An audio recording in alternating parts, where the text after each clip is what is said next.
நிஜமாவே என்னால எக்கோலோகேட் பண்ண முடியாது. கேட்டு கேட்டு காதுல அங்க என் தலைய நான் எப்படி இடிச்சுக்கிட்டேன் தெரியுமா? பாரு எப்படி வீங்கி போயிருக்கு. நீ பிறந்ததுல இருந்து உன் மண்டை இப்படிதான் இருக்கு. ஏன்னா நீ ஒரு பல்லூகா. எக்கோலோகேஷன். அது அந்த பவர்ஃபுல் கிளாஸ் இருக்குமே அது மாதிரி தானே? என்ன கிளாஸ்? அத நான் எப்படி சொல்றது? ஓன்னு சொன்னதும் தெரியுமே. அத நான் எங்கேயோ பாத்துருக்கேன். ஆச்சரியமா இருக்கு. நீ இங்கதான் இருக்கியா? வாக்கு கொடுத்த மாதிரி கிட்ட கொண்டு போய் உன்னை விட்டாச்சு. அந்த டேக் என்கிட்ட கொடு. இரு எனக்கு என் அப்பா அம்மா எங்க இருக்காங்கன்னு தெரியும். அது என்னமோ பேர் சொன்னாங்களே. ஸ்லோ மோஷனா? Open ocean. அதான் ஓபன் ஓஷன். ஓபன் ஓஷனா? அது எங்க இருக்குன்னு எனக்கு தெரியுமே. அது இங்க இருந்து நேரா போய் இடது பக்கம் திரும்பினா அத பத்தி எனக்கு என்ன டென்ஷன் ஆகாத. ஓபன் ஓஷன் எக்ஸிபிட்க்கு போகணும்னு ஆசைப்பட்டேனா இந்த வழி வழியா வேணா போயே. நீ சொல்றது கூட நல்ல ஐடியா தான். இது வழியாவா?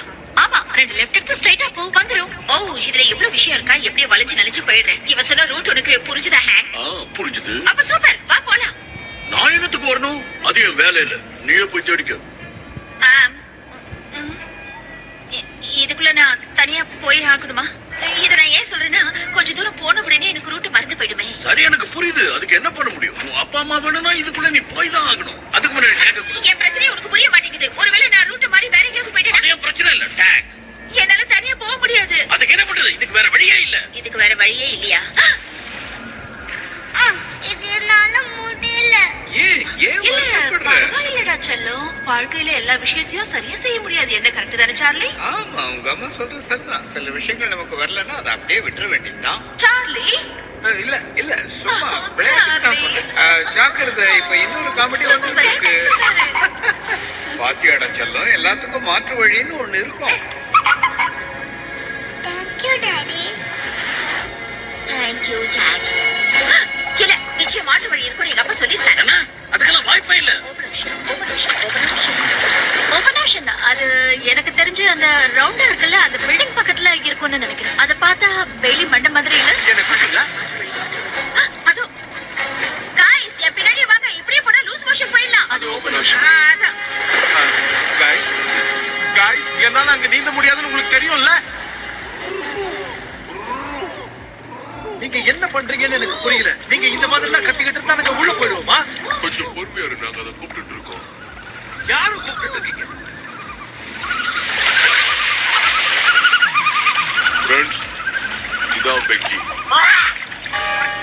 பாருங்க. இல்ல, நான் இத கொஞ்சம் கூட எதிர்பார்க்கவே இல்லை. பாருங்க, உங்க உதவிக்கு நன்றி. தயவு செஞ்சு அதை திருப்பி அனுப்பிடுங்க. அதுக்கு பதிலா தண்ணிக்குள்ளேயே நீந்தி போற மாதிரி வேற ஏதாவது வழி இருந்தா சொல்லுங்க. அதுதான் எங்க பலமும் எங்களுக்கு நல்லதும் கூட. இங்க பாரு, உன் ஃப்ரெண்டு கண்டிப்பா குவாரண்டைன்ல தான் இருக்கணும். உடம்பு சரியில்லாத மீன் அங்கதான் வச்சிருப்பாங்க. அப்புறம் அங்க போறதுக்கு இருக்கிற ஒரே ஒரு வாய்ப்பு பெக்கி மட்டும்தான். Hi Peggy. போதும், இத கொஞ்சம் கொத்தாம இருக்க சொல்லுங்க. பாலிக்குது.